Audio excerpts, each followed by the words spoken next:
आप जी जो साधना कर रहे हो अन्य देवी देवताओं के पूर्ण परमात्मा की भक्ति ना करके किसी भी ब्रह्म की पर सरपुरुष की अक्षर पुरुष की ब्रह्मा विष्णु महेश की या दुर्गा या निरंजन की, तो ये तो ऐसी साधना है जैसे कोई किसान ऊंचे स्थान पर थली पर, पहले वर्षा पर आधारित थे सभी मानव समाज, और उस समय गरीबदास जी ने भी किसान थे। गरीबदास जी जाट ग्रुप में जाट जाति से थे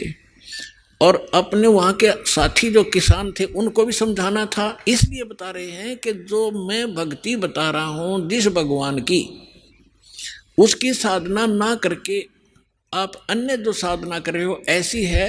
जैसे ऊंची थलियों पर ऊंचे स्थानों पर बीज बो दिया, खेती कर ली, और जब थोड़ी बहुत वर्षा हुई तो वो उस थलियों का पानी एक समतल स्थल पर, डहर बोलते थे उसको, डहर, वहां आकर इकट्ठा हो जाता था और उस स्थान को, डहर के अंदर पानी वर्षा भी और आसपास के ऊंचे क्षेत्र का उसी में आ जाता था। और उसमें जब बोई जाती थी फसल, जैसे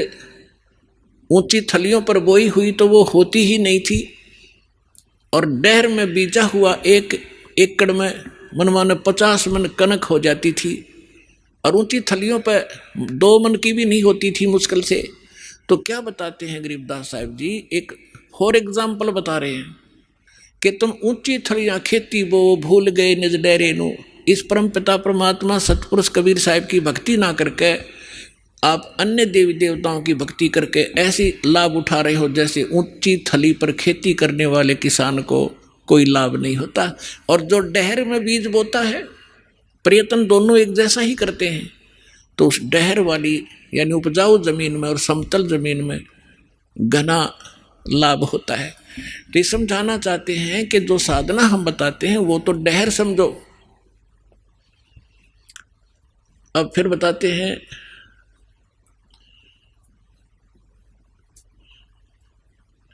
गोता मारूं स्वर्ग में जा बैठूं पाताले, गरीबदास ढूंढता फेरूं अपने हीरे मोती लाल, चारों युग में मेरे संत पुकारे और कूक कहा हम हेल रे, हीरे माणिक मोती बरस ये जग चुगता ढेल रे। अब परमात्मा कबीर जी से प्राप्त ज्ञान को कैसे विश्लेषण कर रहे हैं गरीबदास जी। कबीर साहब बता रहे हैं कि चारों युगों में मैं आया, अच्छी आत्माओं को मिला, उनको तत्व ज्ञान और यथार्थ स्थान से परिचित करवाया, सतभक्ति से परिचित कराया, और ये चारों युग में संत पुकारे और कूक कहा हम हेल रे, हीरे माणिक मोती बरसे ये जग चुगता ढेल रे। हम तत्व ज्ञान